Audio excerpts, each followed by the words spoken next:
حضرت عمر بن عبد العزیز رحمت اللہ تعالی علیہ کے پاس ایک صوبے کا ایک ذمہ دار افسر آیا، سمجھ لیں وہاں جو آپ نے لوگ تعینات کیے تھے ان میں سے ایک بندہ آیا۔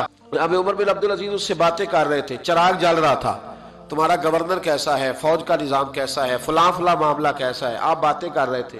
اس نے سارا کچھ بتایا، بعد میں کہنے لگا حضور یہ بتائیں کہ آپ کی طبیعت کیسی ہے، بچے کیسے؟ جناب عمر بن عبد العزیز نے پھونک ماری اور چراغ بند کر دیا۔ فرمانے لگے میرے ساتھ کوئی ذاتی گفتگو اور بھی کرنی ہے؟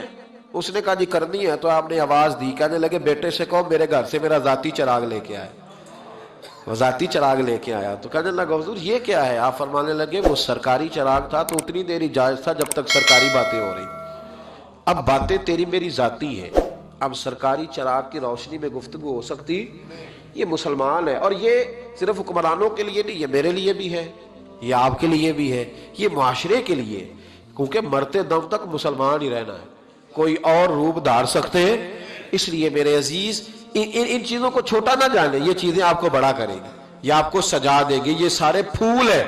جب ہمارے کردار میں یہ والے پھول اگیں گے تو پھر ہم سے لوگوں کو خوشبو آیا کرے گی، پھر لوگ ہماری چھاؤں میں بیٹھیں گے، پھر لوگ تکلیفوں سے بچیں گے، آزمائشوں سے بچیں گے، پھر پیار بٹے گا، پھر محبت پھیلے گی۔